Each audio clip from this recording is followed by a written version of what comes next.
What's up, YouTube? My name is Vic. I'm the Brooklyn Watch Guy. And if it's your first time on my channel, this channel is all about watch buying, unboxings, collecting, and reviews in the affordable range, which I define as $1,000 or less. If you're into that, I invite you to stick around, watch the video. If you like it, hit that like button at the end, subscribe, and don't forget that notification bell so you know every time I put a new video up. Alright folks, so today we're going to be doing a double watch unboxing. One of these you've seen on my channel before. This is a variant. I know I say I don't do variants, but in this case, I wanted to see how the product has evolved, if any. You know, I wanted that color. That's really all it came down to. And the second one, it's going to replace a watch currently in my collection that I use a lot. I've beaten the hell out of it for a very long time, and well, it's reaching the end of its lifespan, and it's becoming less reliable. So it is time to replace it, at least for what I use it for. So without further delay, let's get into this unboxing. Let's see what's in these boxes. Alright, so let's get into these unboxings. So I'm doing this totally random.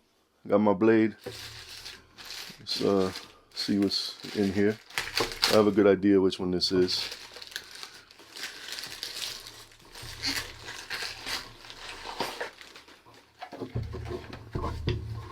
The Casio Pro Trek. Let's open this box. Oh, pretty cool. Little display thingy. Wow. Pretty thick instruction booklet. Wow. You know what? Not your standard Casio packaging, you know, with the flimsy box and the cheap plastic stand. Oh shit, this is wood. Wow.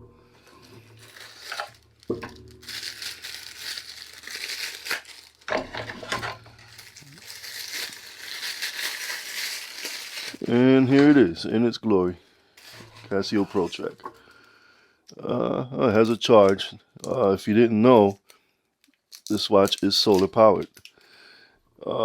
First impressions, this is dope. I like it. Really attractive piece. Yeah, it feels good. I mean, I won't know until I wear it long term and, you know, actually put it out there for what I intended it for. But as I stated in the intro, this is the watch that's going to be replacing a current watch in my collection. This is going to replace my Suunto Core.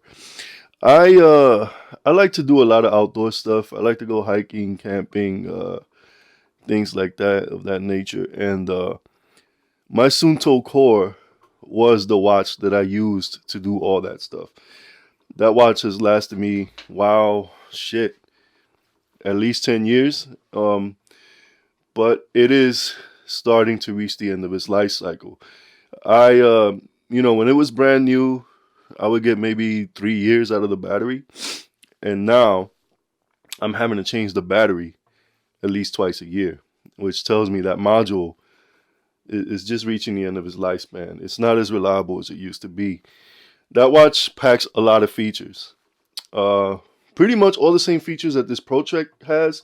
You know, it's got the compass, the barometer, the temperature, and a whole other bunch of features. Most that I didn't use, but a lot that were useful when I was out there. The Suunto Core was a workhorse. I took that watch swimming. That watch had, you know, time on the range, hikes, camps, a lot of stuff. It served me well, but I can't keep using it for those activities because I need it to be reliable. And now it's just like I never know when it's going to die. So I had to get a replacement. I'm not going to throw it out. I'm still keeping it. It's still, you know, as long as it still works somewhat, I'm not going to let it go. So it's going to be around. I just can't use it for the things I used to use it for anymore. So that's where this guy's going to come in, you know, and we'll see. We'll see how it goes. First impressions, though, I like it. Feels pretty solid on my wrist.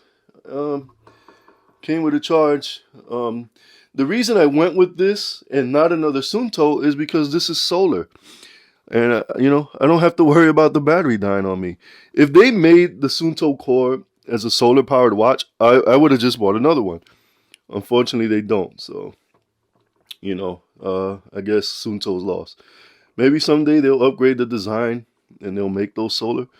But until they do, I'm, you know, this is it. So let me not ramble. Let's get to this next unboxing because this is just an unboxing video. I will wear these and then I'll do my full reviews down the line.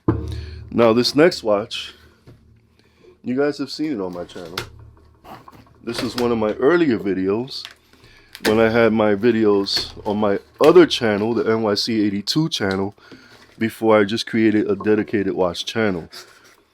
And I know I've stated many times that I don't do variants, but in this case I did because I wanted to see if the quality got better or if it's pretty much just the same stuff. From what I read in the description, this is supposed to be a newer model. Oh wow, he stepped up his game. As you can see on the box, it's a Norsk. So you should know, if you've been watching this channel for a while, you should know what I'm looking at. Whoa, oh wow, okay. First impressions, I'm impressed. The box has gotten better. Wow, but he really stepped his game up.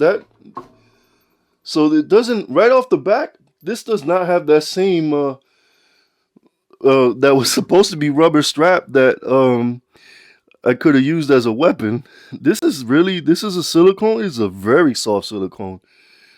This is still a quartz. It is still a quartz.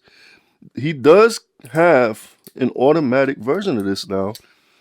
I just didn't want to get the automatic, and it's also more expensive, about $100 and something. I have it upside down. Alright, so the bezel click, a little bit rough. And looking at the case finishing, yeah, I still see a lot of the, you still see a lot of the machining and stuff on the case. You know, so I guess not refined that well. But I mean, he stepped the game up with the strap. I don't know if he watched my video or the review on the London, but this is the Tokyo. I don't know if it shows on the dial. This is the Tokyo, and I just wanted the orange dial. You know, I've never had a Seiko Monster, and I'll probably never buy a Seiko Monster because the prices on those things, they don't make it anymore. And the resale market for the used ones is just a little ridiculous for me. So to me, this is a good compromise. And I'm not going to do a full review on this guy ever because it's the same as the other one that I have, the London. It's just a little newer. I think the Tokyo Games came after London. I'm not a person that watches the Olympics, so I honestly don't know.